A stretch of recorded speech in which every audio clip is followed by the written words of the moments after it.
My name is John Passfield, and the title of this reading will be John and Dickens, Video 29, The Planning Notebook. So here is my novella, John and Dickens, A Christmas Mystery, but I'm not going to read from the novella in this presentation. Instead, I'll read from the Planning Notebook, which I wrote while working my way through the writing process for the novella. It's called Planning John and Dickens, A Christmas Mystery. So here it is in manuscript form. There's the cover. It's a little murky. You may not even be able to tell what the diagram is, but out of the murk, out of the fog of the planning of a novella comes the novella itself, the thing that is clear when the fog clears away. So that's why the covers are a little hard to figure out. So it's Planning John and Dickens, A Christmas Mystery, okay? It's on my website for free access if you just click on the cover. So let me pick up on this note. So the Planning Notebook is available for free on my website, John Passfield, CA. Now, a planning notebook for me is a record of my thoughts from the first conception of a writing project till the day that I'm ready to send the complete manuscript of the novel or novella to my publisher. This planning notebook covers 8 months, from January 5th, 2022 to August 13th, 2022, and is 31,000 words. Here are 5 selections from the John and Dickens Planning Notebook. So I've reprinted them so I don't have to take the elastics off and have that book fall apart on me. Okay, here's number 1. Now, this was originally written in my planning note for John and Santa. And then I transferred it to the Dickens Planning Notebook when I realized I could write a Dickens novella. Okay, so here's the first note in which I think of the idea of a Dickens novella. Polishing John and Santa. I have an idea for 2 novellas, 2 dashes. Number 1, meeting Charles Dickens as he's writing A Christmas Carol. So that's not even a complete sentence, right? Meeting Charles Dickens as he's writing A Christmas Carol. Oh, I'm going to get 20,000 words out of that idea? How the heck am I going to do that? Meeting Charles Dickens as he's writing A Christmas Carol. Okay, number 2, meeting Lewis Carroll as he is writing Alice in Wonderland. How in the world would I do that? It's not much to go on. It's not quite a blank page, but it's the writer facing that half sentence and saying, well, where do I go from here? Okay, in the same note, should be interesting, and then 3 points and dashes. The biographies, the works of literature, which would be A Christmas Carol and Alice in Wonderland, and me, right? So I'll have the biographies of those 2 writers, I'll have their books, and I'll have me. Out of that will come a 20,000 word, 25,000 word perhaps novella. Okay, that was January of 2022. Okay, not till March was what, say 3-4 months later did I come up with anything to expand on that. And here's the first note for March 6, 2022. This morning I was reading a biography of Dickens. I was fascinated by some of the character traits of Dickens. I realized that Dickens would be very secretive and not want to share very much of anything with John. So there was a problem. How do you write a novella with a character who wouldn't want to share anything? Okay, end of idea. Then I got the idea that Dickens makes the assumption that John is not real as another entity. He figures out that John is a character who is being created by Dickens himself, a Canadian, made up from some of the aspects of Canada that he admired when he visited Canada on his trip to the United States. He sees John as a character, as an aspect of himself created by himself to act as a balance, a ballast, to keep him from going to extremes. The problem that he, Dickens, needs help with is this, that he is creating characters who are all aspects of himself, and they are all giving him some pushback as they want to negotiate the parameters of their participation in the proposed novella, A Christmas Carol. They are all as stubborn as Dickens, perhaps even the ones who seem so meek and mild. And in brackets, I have Tiny Tim and Bob Cratchit. I think at one point I was going to have become quite aggressive with Dickens, but that isn't quite the way it works out in the novella. This would make the novella viable in terms of the logic of John's interaction with Dickens. So I had a problem. How do you write a character? I thought, well, I'll write a novella about Dickens writing A Christmas Carol. I started to read the biographies. It was so secretive with everybody he knew. that he wouldn't want to talk to John about anything. So then I thought of a problem that he needs help with. He will still keep John at a distance at times. He argues with Scrooge, perhaps, with John watching and only partly hearing the words. But at other times, he invites John to come closer and listen in on the conversation. The interesting thing will be that Dickens will keep asking John for advice, but not pause to hear John's input, and at times will assume that John is going to offer bad advice and attack him for it. I'm not going to let you talk because I know what you're going to say and I don't want to hear it. This sounds good. Perhaps this is all for now. So that was that. But later the same day, another note that I jotted down. Dickens, like Thomas Chatterton, wants to create a personal myth, the image pattern, the objective correlative of A Christmas Carol, and present it to the public as a social myth, right? So what if I write about myself, but you think I'm writing about the affairs of the world, right? He is having a problem, however, as he sees his characters as actual people. As soon as he creates them in his imagination as actual people, they are at times difficult, recalcitrant, and uncooperative. Is this the story that we want told? Is this the story that we ourselves would tell? Perhaps we want to keep our story to ourselves.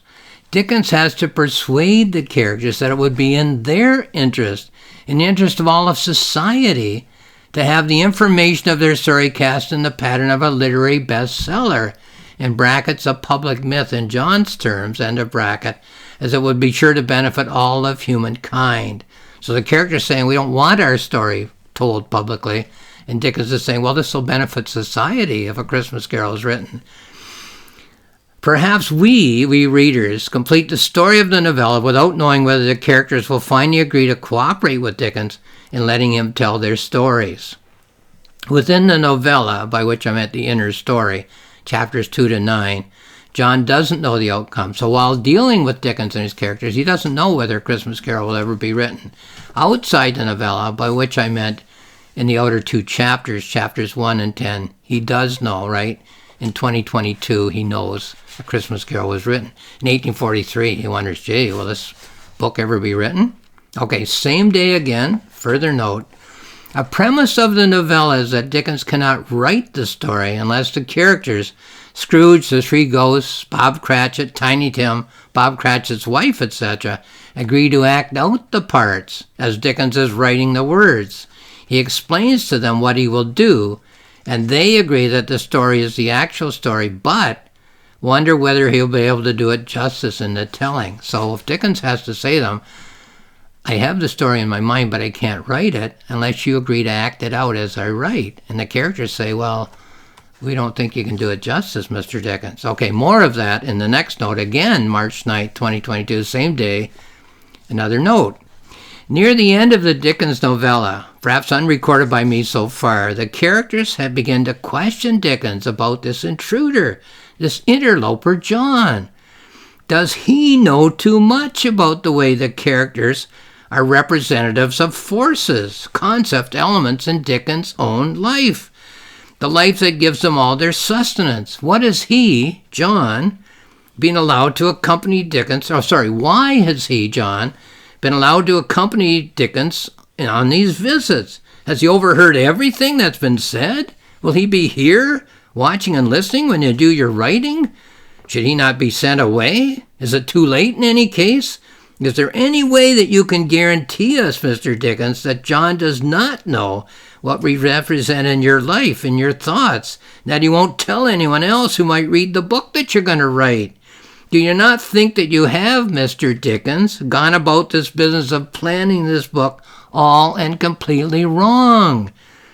We know your reputation as a great writer, the greatest writer since Shakespeare and all the rest, but it seems to us, Mr. Dickens, that we do not see much evidence of that when we talk with you.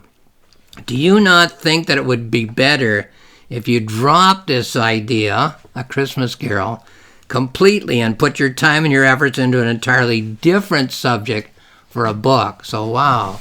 At that point, this is just a note on what I intend to write. It looks as if A Christmas Carol won't be written. Okay, I'll stop there with those 5 excerpts. Remember, this is a 31,000 word book. Having made the point that an idea for a novel or novella is built up incrementally, ideally with ideas being imagined within ideas, so there's no need to go back and start fresh when an impasse is reached. In this case, the novella moved along to completion within, as I mentioned before, 8 months from my first idea to completion and 3 months from the beginning of full-time work to completion. And now I will end this presentation with a general note about planning notebooks. So here it is. Ideas for topics for novels and novellas usually come to me as a combination of 2 things. 1, topics of which I'm interested, and 2, the possibility of creating variations on the forms that I've developed for the poetic novel or novella. So you have a topic, Dickens, and you have a form, the novella, the poetic novella. I often get ideas for novels and novellas when I've completed a writing project, during which I polish a just completed novel or novella and ask myself what topics might serve for future writing projects. The idea that I could write a novella about John and Dickens came to me during one of those times.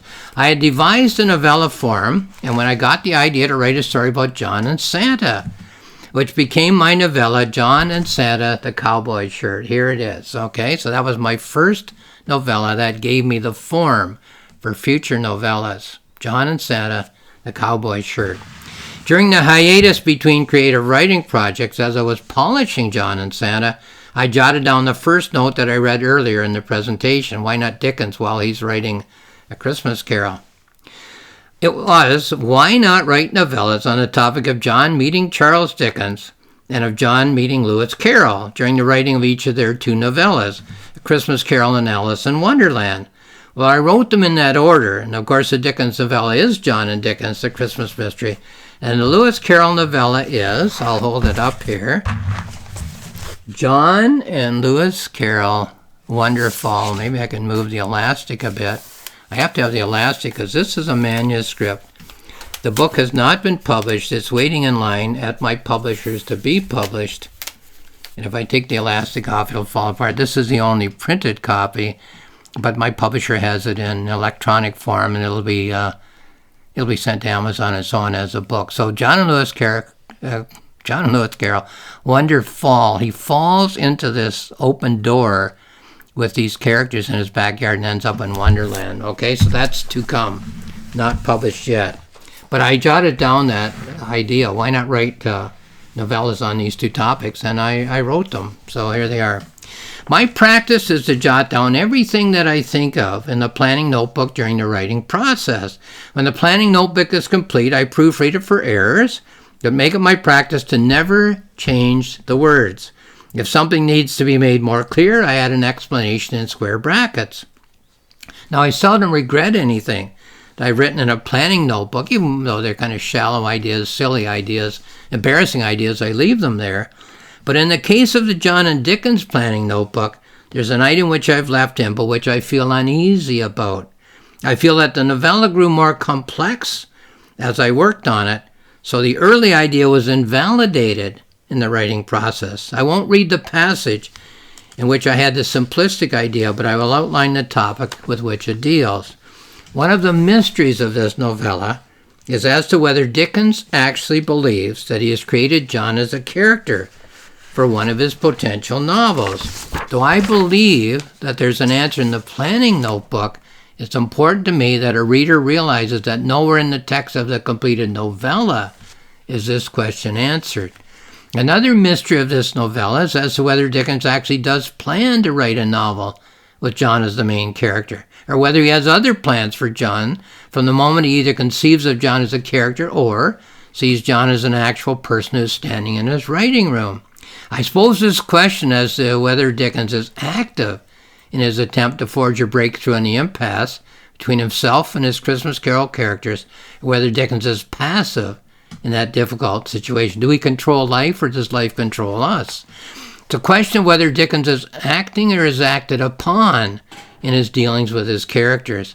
And I suppose a subsidiary question is whether Dickens is being honest with John, whether he's being dishonest with John because of ulterior motives. He wants to get his book written, A Christmas Carol.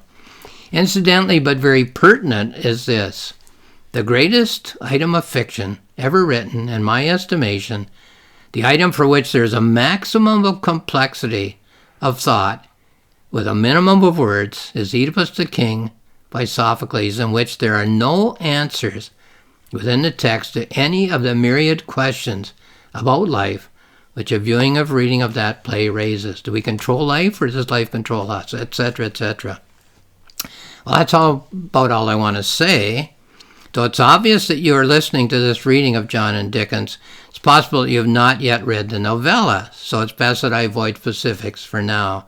Anyone reading the novella can then turn to the planning notebook, in which they'll find a passage that I now find overly simplistic, and which I left behind as the novella became highly complex during the writing process. Okay, so John and Dickens, A Christmas Mystery, available on Amazon, available at Rocks Mills Press. Not available, but there's notes about it at johnpassfield.ca, the planning notebook, which I wrote while planning and writing the novella, the reflective journal, which I wrote while polishing the novella. Go to my website, johnpassfield.ca, click on the cover icons, and you'll have those books to read. Lastly, thank you for watching this video.